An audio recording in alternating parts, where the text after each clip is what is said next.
Total ಒಟ್ಟು 4 cases ಇದೆ. ಜೀವರ್ಗಿಯಲ್ಲಿ 2 cases, ಶಾಬಾದಲ್ಲಿ 2 cases. ಮೊದಲನೇ ಕೇಸು ಇದು ನಮ್ಮ ಕಲಬುರಗಿ ಜಿಲ್ಲೆಯ ಜೀವರ್ಗಿ ಪೊಲೀಸ್ ಠಾಣೆ ವ್ಯಾಪ್ತಿಯಲ್ಲಿ 27 ನವೆಂಬರ್ಗೆ ಸಂಜೆ 5 ಗಂಟೆ ಸಮಯದಲ್ಲಿ ಗೂಡೂರು ಎಸ್ಎ ಗ್ರಾಮದಲ್ಲಿ ಒಂದು ಲಾಕ್ ಆಗಿರುವಂತಹ ಮನೆ ಕೀಲಿಯನ್ನು ಮುರಿದಿ ಒಳಗಡೆ ಹೋಗ್ಬಿಟ್ಟು ಅಲ್ಲಿ ಅಲ್ಮಿರಾಲಿರುವಂತಹ 109 ಗ್ರಾಮ್ಸ್ ಆಫ್ ಗೋಲ್ಡ್ ಆರ್ನಮೆಂಟ್ಸ್ ಮತ್ತು 212 ಗ್ರಾಮ್ಸ್ ಆಫ್ ಸಿಲ್ವರ್ ಆರ್ನಮೆಂಟ್ಸ್ ಮತ್ತು 1800 rupees ಆಫ್ ಕ್ಯಾಶ್, ಟೋಟಲ್ ಒಟ್ಟು 4,70,000 worth of gold, silver and cash ಕಳ್ಳತನ ಮಾಡ್ಕೊಂಡು ಹೋಗಿರ್ತಾರೆ. ಈ ಸಂಬಂಧ ಫಿರ್ಯಾದಿ ದ್ರೌಪದಿ ಗಂಡ ಯಲ್ಲಾಲಿಂಗ್ ನಾಗನಹಳ್ಳಿ ಅಂತ ಅವರ ದೂರಿನ ಆಧಾರದ ಮೇಲೆ ನಾವು ಜೀವರ್ಗಿ ಪೊಲೀಸ್ ಠಾಣೆಯಲ್ಲಿ 318/2025 ಒಂದು ಕಳ್ಳತನ ಪ್ರಕರಣ ದಾಖಲಿಸಿಕೊಂಡಿದ್ದೇವೆ. ಈ ಆರೋಪಿ ಪತ್ತೆ ಕುರಿತು ಡಿವೈಎಸ್ಪಿ ರೂರಲ್ ಲೋಕೇಶ್ವರಪ್ಪ ಅವರ ನೇತೃತ್ವದಲ್ಲಿ ಸಿಪಿಐ ಜೀವರ್ಗಿ ರಾಜಾ ಸಾಹೇಬ್ ನಡಾಫ್ ಮತ್ತು PSI ಕಲಾವತಿ ಗಜಾನನ್ ಬಿರಾದರ್ ಮತ್ತು ಅವರ ಸಿಬ್ಬಂದಿ ಆಗಿರುವಂತಹ ತುಕಾರಾಮ್, ಮಲ್ಲಣ್ಣ, ರಾಜಶೇಖರ್, ರಮೇಶ್, ಗಿರೀಶ್ ಇವರೆಲ್ಲ ಒಂದು ತಂಡವಾಗಿ ರಚನೆ ಮಾಡಿದ್ದೇವೆ. ಅವರೆಲ್ಲ ಎಲ್ಲಾ ಕಡೆ ಈ ಹಳೆಯ ಆರೋಪಿಗಳು ಯಾರಿದ್ದಾರೆ, ಯಾಕಂದ್ರೆ ಈ ಕೇಸು ಡೇ ಟೈಮ್ ಅಲ್ಲಿ ಆಗಿದೆ. ಡೇ ಟೈಮ್ ಸಂಜೆ 5 to 5:15 PM ಅವಧಿಯಲ್ಲಿ ಆಗಿರುವಂತ ಘಟನೆ. ಈ ತರ ಡೇ ಕಳ್ತನ ಮಾಡೋರು ಯಾರಿದ್ದಾರು ಮತ್ತು ಯಾರು ಈ ಸೈಡ್ ಅನುಮಾನಾಸ್ಪದವಾಗಿ ಓಡಾಡ್ತಾ ಇದ್ದಾರೆ ಅನ್ನೋದು ನಾವು ಸರ್ಚ್ ಮಾಡಿ ಎಲ್ಲ ಐಡೆಂಟಿಫೈ ಮಾಡಿದ್ಮೇಲೆ ಒಬ್ಬರು ಸುನೀಲ್ ತಂದೆ ಪರಶುರಾಮ್ ಪವಾರ್ ಅಂತ ಯಡ್ರಾಮಿದವರು ಈ ಕೃತ್ಯ ಮಾಡಿದ್ದಾರೆ ಅನ್ನೋದು ನಾವು ಗೊತ್ತಾಗಿದ ಮೇಲೆ ಅವ್ರಿಗೆ ನಾವು ಅವರು ಇರೋ ಜಾಗಕ್ಕೆ ಹೋಗ್ಬಿಟ್ಟು ಅವ್ರು ವಶಪಡಿಸ್ಕೊಂಡು ವಿಚಾರಣೆ ಮಾಡಿದಾಗ ಅವರೆಲ್ಲ ಈ ತರಹ ಮಾಡಿದಾಗ ಒಪ್ಕೊಂಡಿರ್ತಾರೆ. ಇವರು ಮೇನ್ ಇವರದು ಹಿನ್ನೆಲೆ ನೋಡಿದ್ರೆ ಇವರದು ಈಗಾಗಲೇ ಯಡ್ರಾಮಿಯಲ್ಲಿ ಇವರ ಮೇಲೆ 3 ಕಳ್ಳತನ ಪ್ರಕರಣಗಳು ದಾಖಲಾಗಿದ್ದೇವೆ ಮತ್ತು ಇವ್ರ ಮೇಲೆ ಯಡ್ರಾಮಿ ಪೊಲೀಸ್ ಠಾಣೆಯಲ್ಲಿ ಒಂದು MOB ಕಾರ್ಡು ಇದೆ. ಇವರದ್ದು MO ಯಾವ ತರ ಅಂದ್ರೆ ಇವರು ಡೇ ಟೈಮ್ ಅಲ್ಲಿ ಎಲ್ಲಾ ರೆಕ್ಕಿ ಮಾಡ್ತಾ ಇರ್ತಾರೆ, ಎಲ್ಲಾ ಮನೆಗಳು ಎಲ್ಲೆಲ್ಲಿದೆ ಅಂತ ಚೆಕ್ ಮಾಡಿ ಅದರಲ್ಲಿ ಲಾಕ್ಡ್ ಹೌಸಸ್ ಅದನ್ನು ಸ್ವಲ್ಪ ದೂರ ಇರುವಂತ ಅಂದ್ರೆ ಲಾಸ್ಟ್ ಮನೆಗಳು ಯಾರು ಇರುತ್ತೋ ಮತ್ತು ಲಾಕ್ ಆಗಿರುವಂತಹ ಮನೆಗಳನ್ನ ಸರ್ಚ್ ಮಾಡ್ಕೊಳ್ತಾರೋ ಅದು ಬಂದು ಕೀಲಿ ಮುರಿದು ಒಳಗಡೆ ಪ್ರವೇಶ ಮಾಡಿ ಅಲ್ಲಿ ಏನ್ ಸಿಗುತ್ತೋ ಗೋಲ್ಡ್ ಆರ್ನಮೆಂಟ್ಸ್ ಆಗ್ಲಿ ಅಥವಾ ಏನೇನು ಸಿಗುತ್ತೋ ಅದೆಲ್ಲ ಕಳ್ಳತನ ಮಾಡ್ಕೊಂಡು ಹೋಗೋದು ಇವರ MO ಇದೆ. ಇದೇ ತರ ಅವ್ರು ಈಗಾಗಲೇ 3 ಕೇಸಸ್ ಯಡ್ರಾಮಿಯಲ್ಲಿ ದಾಖಲಾಗಿದೆ. ಅಂಡ್ ಇವರು ಒಬ್ಬರೇ ಆಗಿ ಕಳ್ಳತನ ಮಾಡ್ತಾರೆ, ಇವರ ಜೊತೆಯಲ್ಲಿ ಯಾರು ಅಸೋಸಿಯೇಟ್ಸ್ ಇರುವುದಿಲ್ಲ. ಸೊ ನಾವು ಈ ಡೇ ಟೈಮ್ HBT ಪತ್ತೆ ಮಾಡಿ ಇದರಲ್ಲಿ ನಾವು ಟೋಟಲ್ 51 ಗ್ರಾಮ್ಸ್ ಆಫ್ ಗೋಲ್ಡ್ ಮತ್ತು 212 ಗ್ರಾಮ್ಸ್ ಆಫ್ ಸಿಲ್ವರ್ ಆಭರಣಗಳನ್ನು ನಾವು ಆರೋಪಿತನಿಂದ ಜಪ್ತಿ ಪಡಿಸಿಕೊಂಡಿದ್ದೇವೆ. ಸೊ ಇದು ಡೇ ಟೈಮ್ HBT ಡಿಟೆಕ್ಟ್ ಮಾಡಿದ್ದಕ್ಕೆ ನಾನು ಸಿಪಿಐ ಜೀವರ್ಗಿ ಮತ್ತು PSI ಲಾ ಅಂಡ್ ಆರ್ಡರ್ ಮತ್ತು PSI ಕ್ರೈಮ್ ಜೀವರ್ಗಿ ಮತ್ತು ಟೀಮ್ಗೆ ನಾನು ಅಭಿನಂದನೆಗಳನ್ನು ಸಲ್ಲಿಸುತ್ತೇನೆ.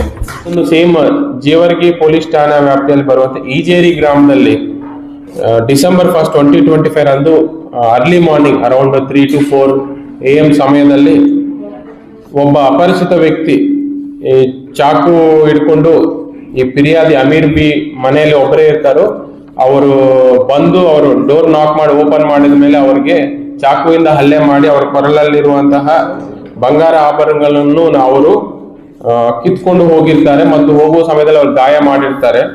ಈ ಸಂಬಂಧ ದೂರು ಸ್ವೀಕರಿಸಿ ಅವರ ಮೇಲೆ ನಾವು ರಾಬರಿ ಕೇಸ್ ಒಂದು ಮಾಡಿದ್ದೇವೆ. ಇದು ಕ್ರೈಮ್ ನಂಬರ್ ಬಂದು 320/2025. ಇವರು ಅದರಲ್ಲಿ ಯಾರು ವಿಕ್ಟಿಮ್ ಇದ್ದಾರೆ ಅವರ ಹೆಸರು ಅಮೀರ್ ಬಿ ಅಂತ. ಆಲ್ಮೋಸ್ಟ್ ಅವರು 60+ ಏಜ್ಡ್ ಇದ್ದಾರೆ. ಅವರು ಮಕ್ಕಳು ಹೈದರಾಬಾದ್ ಅಲ್ಲಿ ಇರ್ತಾರೆ, ಬಟ್ ಇವರೊಬ್ಬರೇ ಮನೆಯಲ್ಲಿ ಒಬ್ಬರೇ ಇರ್ತಾರೆ. ನಾವು ಇವರ ಆರೋಪಿನ ಪತ್ತೆ ಕುರಿತು ನಮ್ಮ ಡಿವೈಎಸ್ಪಿ ರೂರಲ್ ಲೋಕೇಶ್ವರಪ್ಪ ಅವರ ನೇತೃತ್ವದಲ್ಲಿ ಸಿಪಿಐ ಜೀವರ್ಗಿ ಮತ್ತು PSI ಕಲಾವತಿ ಮತ್ತು ಗಜಾನನ್ ಮತ್ತು ಅವರ ಟೀಮ್ ಆಗಿರುವಂತಹ ಚಂದ್ರಾಮ, ಬಾಗಪ್ಪ, ರಾಜಶೇಖರ್, ರಮೇಶ್, ಶ್ರೀಮಂತ್, ಶಿವಲಿಂಗಪ್ಪ ಇವರನ್ನು ಸೇರ್ಕೊಂಡು ಒಂದು ಟೀಮ್ ರಚನೆ ಮಾಡಿದ್ದೇವೆ. ಅವರು ಈಜೇರಿ ಗ್ರಾಮದಲ್ಲಿ ಕ್ಯಾಂಪ್ ಮಾಡಿ ಯಾರು ಮಾಡಿರ್ತಾರೆ ಅಂತ ಎಲ್ಲ ಅನುಮಾನಾಸ್ಪದವನ್ನೆಲ್ಲ ವಿಚಾರಣೆ ಮಾಡಿರ್ತಾರೆ.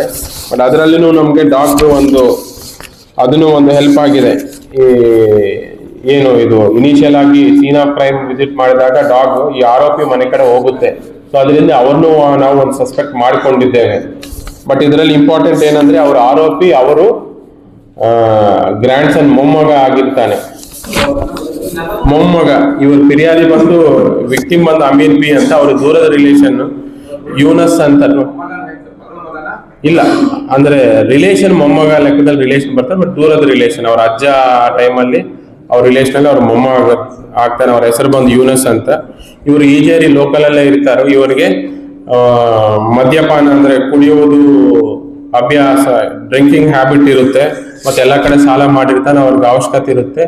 ಅವ್ರು ಏನ್ ಮಾಡ್ಬೇಕು, ದುಡ್ಡು ಬೇಕು ಅಂತ ಸರ್ಚ್ ಮಾಡ್ತಾ ಇದ್ದಾಗ ಇವರೊಬ್ಬರೇ ಅಮೀರ್ ಬಿ ಅನ್ನೋರೊಬ್ಬರೇ ಮನೆಯಲ್ಲಿ ಇರ್ತಾರೆ. ಮತ್ತೆ ಅವ್ರ ಮಕ್ಕಳು ಮತ್ತೆ ಅವ್ರ ರಿಲೇಷನ್ ಅವರೆಲ್ಲ ಹೈದರಾಬಾದ್ ಅಲ್ಲಿ ಇರ್ತಾರೆ. ಒಬ್ಬರೇ ಇರೋದು ಕಂಡು ಬಂದು ಒಂದು ಅವಕಾಶ ಸಿಕ್ಕಿದ ಮೇಲೆ ಆ ನೈಟು ಅವರು ಮನೆಗೆ ಹೋಗ್ಬಿಟ್ಟು ನಮ್ಗೆ ಪತ್ತೆ ಏನಂತಾರೆ ಅದು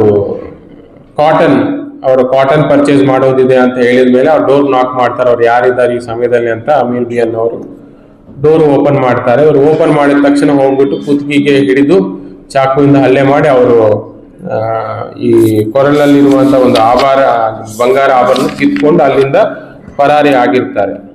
ಆಲ್ಮೋಸ್ಟ್ ಎಲ್ಲ ಡೇ ಟೈಮ್ HP. ಇದು ಕೇಸು ಮುಗಿಲಿ. ಸೊ ಅವ್ರನ್ನ ಪತ್ತೆ ಮಾಡಿ ನಾವು ಅವರು ಈ ಕೃತ್ಯ ಮಾಡಬೇಕಾದ್ರೆ ಅವ್ರ ಫೇಸ್ ಮಾಸ್ಕ್ ಹಾಕೊಂಡು ನೈಟ್ ಟೈಮ್ ಎಂಟ್ರಿ ಮಾಡಿದ್ದಾರೆ. ಅಲ್ಲಿಂದ ಹಲ್ಲೆ ಮಾಡಿ ಇಮಿಡಿಯೇಟ್ ಆಗಿ ಅಲ್ಲಿಂದ ಪರಾರಿ ಆಗಿರ್ತಾರೆ. ಸೊ ಅವ್ರನ್ನೆಲ್ಲ ಟೋಟಲ್ ನಾವು ಅವ್ರನ್ನ ವಶಪಡಿಸಿಕೊಂಡು ವಿಚಾರಣೆ ಮಾಡಿದ ಮೇಲೆ ಅವರು ಈ ತರ ಅವ್ರಿಗೆ ಡ್ರಿಂಕಿಂಗ್ ಹ್ಯಾಬಿಟ್ ಇದೆ, ಎಲ್ಲ ಕಡೆ ಸಾಲ ಮಾಡ್ಕೊಂಡಿರ್ತಾರೆ. ಬಟ್ ದುಡ್ಡು ಅವಶ್ಯಕತೆ ಜಾಸ್ತಿ ಇತ್ತು. ಅದರಿಂದ ಇವರು ಒಬ್ಬರೇ ಮಹಿಳೆ ಇರುವುದು ಅವರಿಗೆ ಒಂದು ಇರುವುದರಿಂದ ಅವ್ರಿಗೆ ಯಾರು ಇಲ್ಲ ಅಂತ ನೋಡ್ಕೊಂಡು ಆ ದಿನ ನೈಟ್ ಅವರು ಈ ಪ್ರಾಪರ್ಟಿ ಅಫೆನ್ಸ್ ಮಾಡಿರ್ತಾರೆ. ಮತ್ತು ಇವರು ಮೇಲೆ ಯಾವುದೇ ತರಹ ಹಳೆ ಕೇಸಸ್ ಇರುವುದಿಲ್ಲ. ಇವ್ರನ್ನ ನಾವು ಇಮಿಡಿಯೇಟ್ ಆಗಿ ಅರೆಸ್ಟ್ ಮಾಡಿ ನ್ಯಾಯಾಂಗ ಬಂಧನಕ್ಕೆ ಕಳಿಸ್ಕೊಟ್ಟಿದ್ದು ಅವರ ಕಡೆಯಿಂದ ನಾವು ಪ್ರಾಪರ್ಟಿಯನ್ನು ರಿಕವರಿ ಮಾಡಿದ್ದೇವೆ.